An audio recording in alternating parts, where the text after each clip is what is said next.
Alhamdulillah. Wassalatu wassalam ala Rasulillah wa ala alihi wa sahbihi ajma'in. Amma ba'd. A'udhu billahi minash shaitanir rajim. Bismillahir rahmanir rahim. Kuntum khayra ummatin ukhrijat lin-nas ta'miruna bil ma'ruf wa tanhauna 'anil munkar wa tu'minuna billah. Rabbi shrah li sadri wa yassir li amri wahlul 'uqdatan min lisani yafqahu qawli.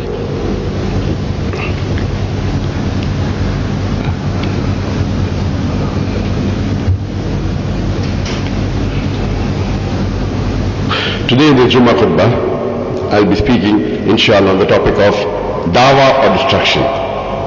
Before we start the topic, let us understand what is the meaning of the Arabic word dawah. Those of us who come from India and Pakistan, from the Indian subcontinent, we know the meaning of the word dawat. And the moment we hear the word dawat, immediately to our mind, we start thinking of maybe mutton biryani, or maybe chicken biryani. Dawat does not mean mutton biryani or chicken biryani. Dawat means, or dawa means, an invitation. It means a call. And today, we will not be speaking about an invitation to a lunch party or a dinner party. We'll be speaking about Dawat al-Islam, the invitation to Islam. An invitation cannot be given to a person who's in the house. It's supposed to be given to an outsider. So Dawat al-Islam, or Dawah, is mainly when we speak about Islam to the non-Muslims, calling them towards Islam. When we speak about Islam to a Muslim, the right Arabic word is Islah. Islah means to improve. It means to repair. So when we speak to a Muslim, giving him more information about Islam, the more appropriate word is Islah. And when we speak to a non-Muslim, it's called a dawah. Though many a time this word dawah is used for good, but more appropriately, it is used for the non-Muslims. I started my talk by quoting a verse from the Quran, from Surah Al-Imran, the chapter number 3, verse number 110, where Allah says, Kuntum khayra ummatin ukhrijat lin-nas. O ye Muslims, ye are the best of people in the world for mankind. Here Allah subhanahu wa ta'ala is giving us an honor and calling us khayra ummah. He is calling us the best of people. Whenever there is honor, it is always followed with responsibility. There is no honor without responsibility. For example, in a school, the principal has got more honor than a teacher. The teacher has got more honor than a clerk. Similarly, the principal has got more responsibility than a teacher. The teacher has got more responsibility than a clerk. There is no honor without responsibility. Here Allah subhanahu wa ta'ala in the Quran, in Surah Imran chapter 3 verse 110, Allah is calling us Muslims as khayra ummah. O ye Muslims, ye are the best of people in the world for mankind. When Allah is giving us such an honor, don't you think the responsibility? The reply is given in the same verse, and Allah continues. And Allah says that تَأْمِرُونَ بِالْمَعْرُوفِ وَتَنْهَوْنَ عَنِ الْمُنكَرِ وَتُؤْمِنُونَ بِاللَّهِ. Because we enjoy what is good and we forbid what is wrong and we believe in Allah. If we do not enjoy what is good and if we do not forbid what is wrong, we aren't fit to be called as khayra ummah. We aren't fit to be called as Muslims. It is the duty of every Muslim that he conveys the message of Islam to those who are not aware of it. If you do not enjoin people towards the good, and if you do not forbid them from doing wrong, we aren't fit to be called as khayra ummah, we aren't fit to be called as Muslims. And Allah says in the Quran, Allah says in Surah Baqarah, chapter number 2, verse number 143, that we have made you an ummat wast, a middlemost community, so that you may be a witness over the peoples and the Prophet Muhammad sallallahu alaihi wasallam will be a witness over you. It is fard on every Muslim to do dawah, to convey the message of Islam to others. And Allah says in the Quran, Allah says in Surah Muhammad, chapter number 47, verse number 38, Allah says, if you do not do your job, Allah says, يَسْتَبْدِلْ قَوْمًا غَيْرَكُمْ ثُمَّ لَا يَكُونُ أَمْثَالَكُمْ. Allah will substitute in your place another people. ثُمَّ لَا يَكُونُ أَمْثَالَكُمْ, and they will not be like you. Allah says in Surah Muhammad, chapter 47, verse 38, that if you do not do your job, if you do not convey the message, Allah will substitute in your place another people. ثُمَّ لَا يَكُونُ أَمْثَالَكُمْ, and they will not be like you. And we know this. There are several examples in the Quran that the Mosaic law was given to the Jews, but they did not deliver the message. Allah says in the Quran in Surah Jummah chapter number 62 verse number 5 that the message was given to the Jews but they did not deliver the message. It is like donkeys on whose back is loaded tons of books, and they understand it not. The Jews, they were proud that we are superior race. They did not do the job. So Allah substituted in the place another people. And they will not be like you. What does Allah subhanahu wa ta'ala do? If you read the Quran, almost all the previous prophets, most of them, more than 75%, they were Jews. They thought they were superior. What does Allah do? Allah chooses a person who looked down upon. Allah reveals the Quran. And through the Quran, He chooses from the Arabs. The Arabs at that time, it was known as Yawmul Jahiliyyah, the days of ignorance. They were looked down upon. Allah chooses from them and He makes them sit on the head by the revelation of the Quran. And He makes them the torchbearers. So if you do not do your job, Allah says, Allah will substitute in the place another people and they will not be like you. So now, it is our duty as Muslims that we should convey the message to the non-Muslims, those who are unaware of Islam. If you do not do your job, Allah says He will substitute in your place another people and they will not be like you. I would like to ask you a question, that who do you love the most in this world? Who do the Muslims love the most? Allah. The answer is simple. You ask any Muslim that who does he love the most, and he will tell you Allah. We love Allah more than our father, more than our mother, more than our wife, more than our children. Do we or not? Yes. Now I want to ask you a question, that one day when you go away from your home to the office to work, and your neighbor, he abuses your mother, he uses foul language against your mother, and when you come back home and you come to know that your neighbor has used foul language against your mother without any rhyme, without any reason, what will you do? When you get back home and you come to know that your neighbor has unnecessarily used foul language against your mother, abused your mother, what will you do? What will you do? When you get back home, what will you do? Someone says that he will fight him, the other will say he'll kill him, someone says I'll break his arm, someone says I'll break his neck. Allah says in the Quran, in Surah Maryam, chapter number 19, verse number 80 to 92, Allah says, وَقَالَ اتَّخَذَ الرَّحْمَنُ وَلَدًا. They say, the Jews and Christians, that Allah most gracious has begotten a son. لَقَدْ جِئْتُمْ شَيْئًا إِدًّا. Indeed, they have put forth a thing most monstrous. Allah says that anyone who says that Allah has begotten a son, it is the biggest abuse you can give to Allah. It is the most heinous crime you can do against Allah.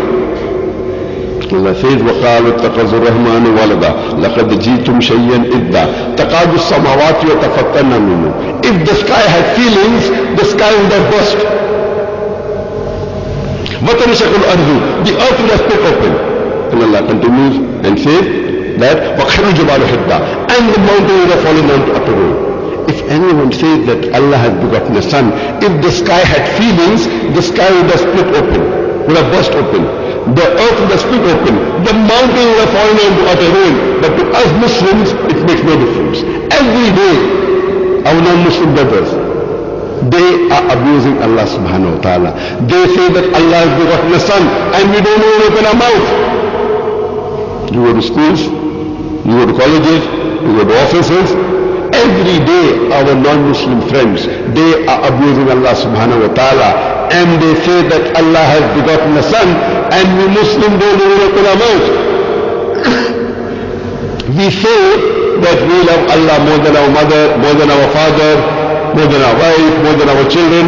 When someone abuses your mother, you want to fight him, you want to kill him, you want to break his arm, you want to break his neck. I'm not telling you fight the non-Muslims.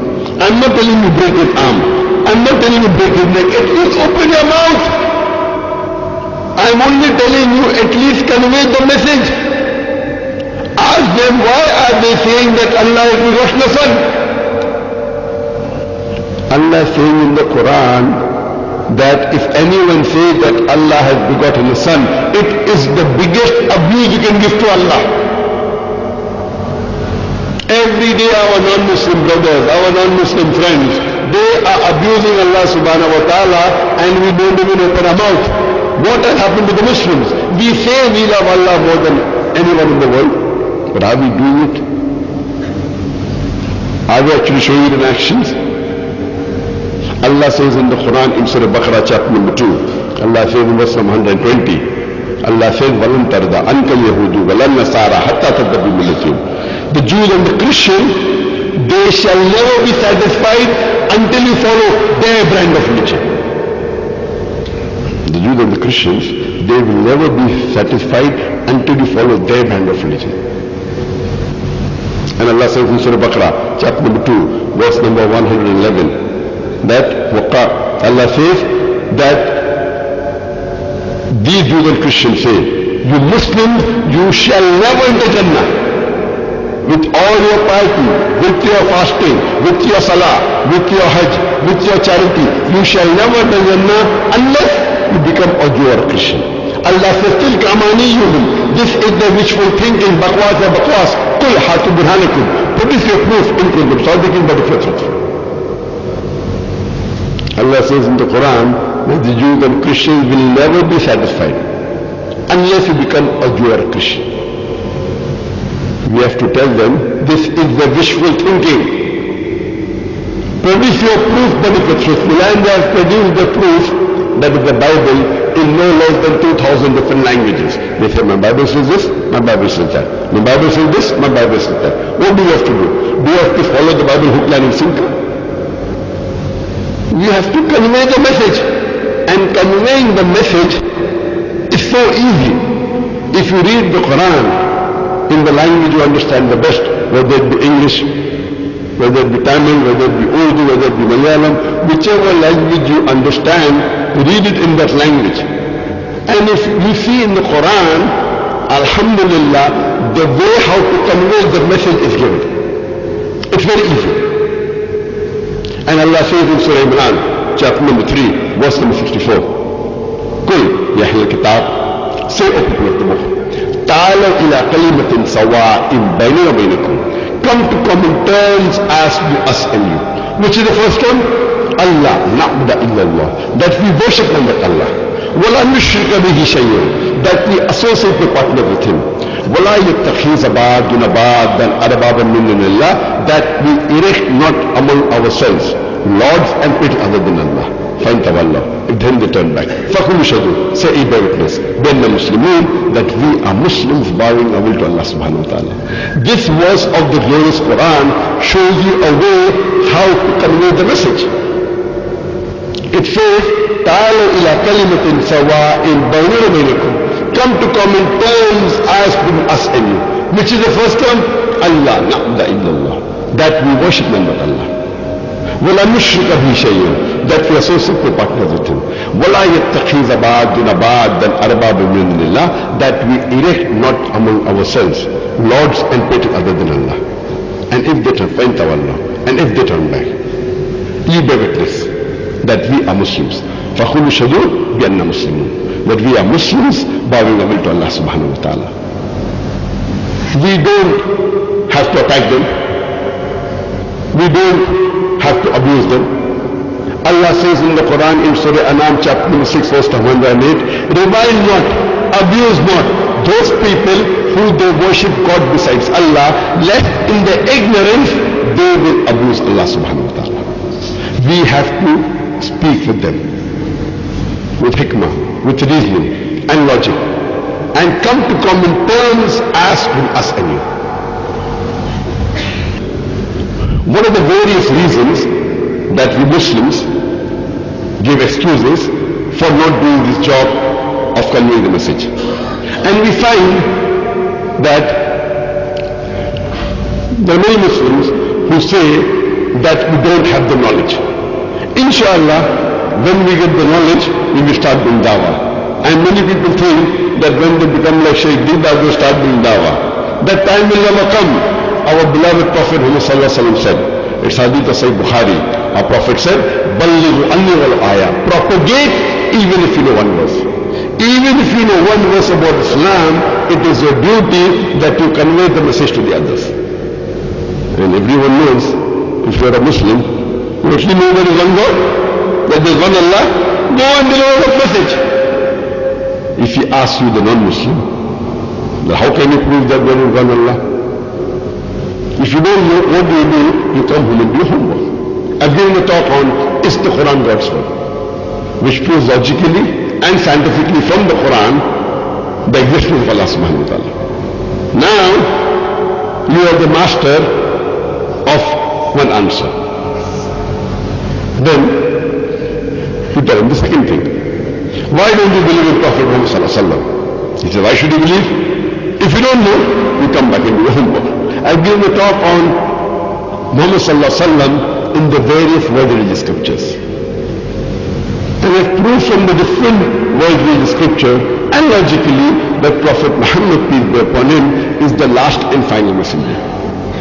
Now when you know this, you are the master of two answers. Then you go and tell him, why don't you offer salah? He'll ask you, why should you offer salah? Come home and do your homework.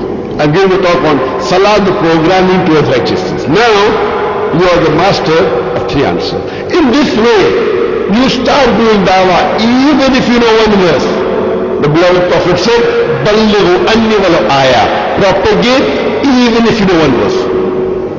As long as you know correctly, you know that what part of Islam you know correctly, at least convey that. And there are many Muslims who come and tell me that Brother Zakir, first we want to make the Muslim Pakka Musalman. And after we become Pakka Musalman, we will go and convey the message to the non-Muslim. I'm telling that the time will never come. At the time of the Prophet, there was a hadith in Sahih Bukhari that there were people who did not come to the mosque for the compulsory Jummah Salah. He felt like burning their homes. That means there were people in Medina who were not 100% practicing Muslims. Yet the Prophet, he sent people to deliver the message to other people, to the king of Syria, the king of Egypt. He did not say first, I will make all my people Pakka Musalman. We know that the Prophet's own uncle, the Prophet did dawah to him, he did not accept Islam. That didn't mean that he didn't convey to the others. It is a duty that we Muslims should convey the message of Islam to those who are not aware of it. And there are some people who come and tell me that when we do dawah, the non-Muslim tell us that mind your own business. And I give them the incidents. But suppose you go on a hill station with your family, maybe to Mahabaleshwar, and while you are talking with your wife, your young son of 4 years old, he slips away from you. And by the time you realize, you see that he's gone towards the edge of the cliff. You want to shout, Ahmad, be careful, or you'll fall over, but your voice cannot reach. There, when your son goes towards the edge of the cliff, there is an elderly gentleman who is admiring beauty with his hand folded. And looking around, he looks at your son, he smiles, and he continues to admire the beauty. You want to shout, rise up, mister, please save my son, but the voice cannot reach.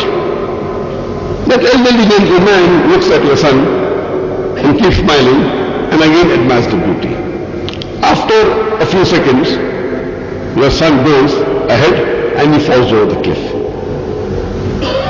I'm asking the question, will you or will you not blame that elderly gentleman that he could have saved your son very easily? He didn't even have to take a step forward. The only thing he had to do was stretch his hand and his son would have been saved. And when you ask him that why did you save my son, he will tell you, I was minding my own business. And he's right. He did not tell your son to jump. He did not push your son. He was minding his business.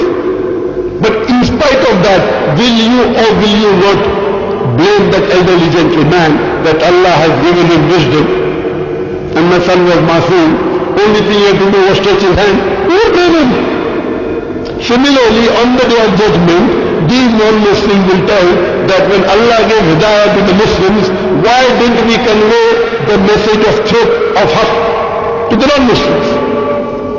If you have a neighbor, and a neighbor is a mushrik, and if you do not convey the message of Islam to him, Allah will ask him on the day of judgment, why didn't you accept Islam? He said, no one told me. He will be put to hell. Allah will ask you next, why don't you deliver the message? Did you deliver the message to him? And if you say no, you will follow him. It is a fard on every Muslim that he conveys the message of Islam to those who are not aware of it. And doing dawah is the fard on every Muslim to enter Jannah.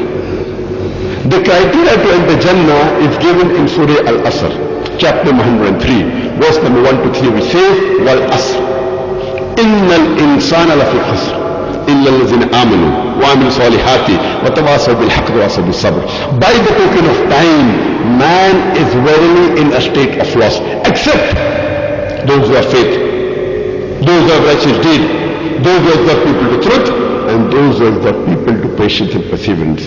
According to Surah Al-Asr, for any human being to go to Jannah, there are minimum 4 criteria required. One is Iman, second is righteous deed, third is inviting people to truth, doing dawah to non-Muslims. And the fourth is inviting people to patience and perseverance. You may be a very good Muslim, you may be having Tawheed, you may be praying 5 times a day, you may be fasting in the month of Ramadan, you may be giving zakat, you may perform Hajj, but if you don't do dawah according to Surah Al-Asr, under normal circumstances, you shall not go to Jannah. Only doing dawah is not sufficient. All 4 are equally important. Iman, righteous deed, وَتَوَاصَوْا بِالْحَقِّ and وَتَوَاصَوْا بِالصَّبْرِ. If Allah wants to forgive you and put you in Jannah, that's His prerogative. As Allah says in the Quran, in Surah Nisa, chapter number 4, verse number 48, and Surah Nisa, chapter number 4, verse number 116, that if Allah pleases, He may forgive any sin. But the sin of shirk, He shall never forgive. So if Allah wants to forgive you and put you in Jannah, that is His prerogative. But according to Surah Al-Asr, under normal circumstances, if you don't do dawah, you should not enter Jannah. All 4 are equally important for any human being to go to Jannah. And Imam Shafi, may Allah have mercy on him, he said that if the Surah Asr was only revealed, it would have been sufficient for guidance of humanity. It is such a powerful surah. It is fard on every Muslim to do dawah. Every Muslim should at least be a part-time da'i. Being a part-time da'i is a fard on every Muslim. Allah says in the Quran, in Surah Imran, chapter number 3, verse number 104, let there arise out of you a band of people, a group of people that invite people towards the good, forbid them from doing wrong. These are the ones that shall attain felicity. That means how we have got full-time doctors, full-time engineers, full-time lawyers. How many full-time guys do we have? How many? And Allah says that these people who are full-time calling towards Allah are the ones that shall attain a higher place in Jannah. And the best profession, according to the Quran, is the profession of a da'i, calling people towards the way of Allah subhanahu wa ta'ala.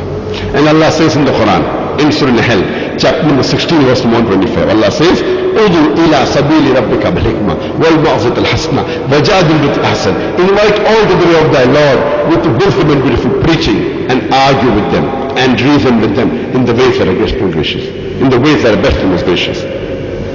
Allah gives a promise in the glorious Quran in no less than 3 different places. In Surah Tawbah, chapter number 9, verse number 33. In Surah Fatah, chapter number 48, verse number 28. And Surah Saf, chapter number 16, verse number 9, Allah says, هُوَ الَّذِي أَرْسَلَ رَسُولَهُ بِالْهُدَىٰ وَالدِّينِ الْحَقِّ لِيُظْهِرَهُ عَلَى الدِّينِ كُلِّهِ. That Allah sent His messenger with guidance and the religion of truth, so that it will prevail over all the religions, or all the deism, whether it be Hinduism, whether it be Christianism, Judaism, Buddhism, secularism, atheism. Islam is destined to supersede all. Kulli, master them all. And Allah ends the verse by saying that however much the mushrik don't like it, Allah says that وَقَفَى بِاللَّهِ شَهِيدًا. In second place it says that enough is Allah as a witness. Allah repeats this verse. Same thing. هو الذي أرسل رسوله بالهدى والدين الحق ليظهره على الدين كله. That Allah has sent His messenger with guidance and the religion of truth, so that it will prevail over all their religions, over all their ism, whether it be Christianism, Judaism, Hinduism, Buddhism, atheism, socialism. Islam is destined to supersede all. Kulli, master them all. وَقَفَى بِاللَّهِ شَهِيدًا. And enough is Allah as a witness. Allah subhanahu wa ta'ala does not require you and me. Allah does not require you and me the rubbish that we are. Allah Himself is sufficient to make His deen prevail. Allah is giving us an opportunity to do a perfect job and to earn a perfect reward. Allah says in the Quran, in Surah Fussilat, chapter number 41, verse number 53, Allah says in the Quran that وَمَنْ أَحْسَنُ قَوْلًا مِمَّنْ دَعَا إِلَى اللَّهِ وَعَمِلَ صَالِحًا قَالَ إِنَّنِي مِنَ الْمُسْلِمِينَ. Who is better in speech than one who invites to the way of thy Lord, works righteousness, and says that I am a Muslim. اللهم انت السلام ومنك السلام تبارك وتعالى والكرام والاصل ان الانسان لفي خسر الا الذين امنوا وعملوا الصالحات وتواصوا بالحق وتواصوا بالصبر. ربنا اتنا في الدنيا حسنه وفي الاخره حسنه وقنا عذاب النار واقم الصلاه.